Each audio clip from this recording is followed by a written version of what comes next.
I went to see a concert at the Sage Concert Hall in Gateshead recently, and when I came out, it was pouring with rain, and I was talking to two friends of mine who were very Christian, and as I was talking to them, not about anything to do with religion, just about, doesn't matter, whatever, this guy just joined in our conversation, as if he'd known us for years and was acknowledged as our mate. And I thought, okay, and already I'm thinking, bit of a nutter, and I'm putting him in a bit of a pigeonhole, but it doesn't matter. He seemed harmless enough, and I was nice, I was friendly, I included him in the conversation, and on we carried with the conversation.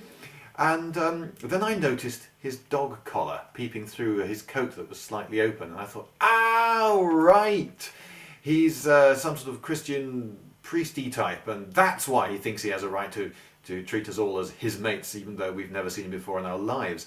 And fair enough, I took him out of the pigeonhole that I'd put him in, and then put him into a different pigeonhole.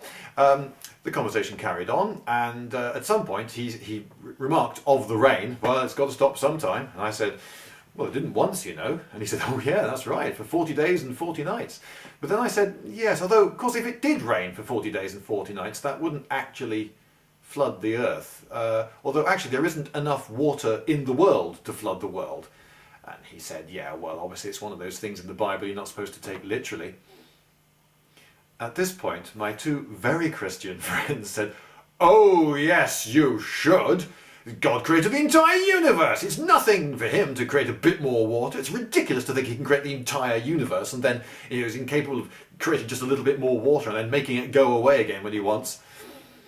There was the golden moment was when this guy, I think he was a curate, he was an Anglican, he just looked to them and looked to me, and there was a quite definite and audible oh noise that came out of his mouth as he thought, oh no, I remember the lecture, what to do when you meet an atheist and how to treat him, and what to do when you meet fundamentalists and how to treat them, but they never told me what to do in this situation. Anything I say to placate this guy is going to annoy these, and anything I say to these people to placate them, don't worry, it's going to annoy this guy, and I'm an Anglican, I'm just in it for the cake, Poor chap. Well, it does occur to me that nobody can really believe in Christianity, and I don't want to pick on Christians, by the way, any of the, pick a religion. I don't think anybody, when it absolutely comes to the crunch, can really believe in it. I should confine my remarks to sane people. Obviously, yes, there are insane people who think that the voices in their head are actual people telling them to do things, or they think that they're the next Messiah or whatever. Yes, there are insane people who might believe stuff, but sane people, and I'm including amongst sane people here Christians and other religious people. I may think that what they believe is mad, but I have to recognise that they are sane. They are able to hold down a job and raise a family and carry on with a normal life. So they're not actually insane. I can't actually believe that anyone really, when it comes to the crunch, believes in the religion that they claim to believe in. Let's go with Christianity. According to Christianity and a lot of religions, if you die, you get to go to heaven, and heaven's great! Well, what's stopping you then? Go to heaven now. Wait a minute, no, there's a rule, isn't there? You're not allowed to commit suicide. That's against the rules. But we all know how humans behave. Like, imagine there's some task that nobody likes doing. It's a chore, it's backbreaking, it's a little bit dangerous, it's boring, and it involves some tool or other. But there's a rule. A rule comes in, which is that if you accidentally break your tool, then you don't have to do the task for the rest of the day. You can go home.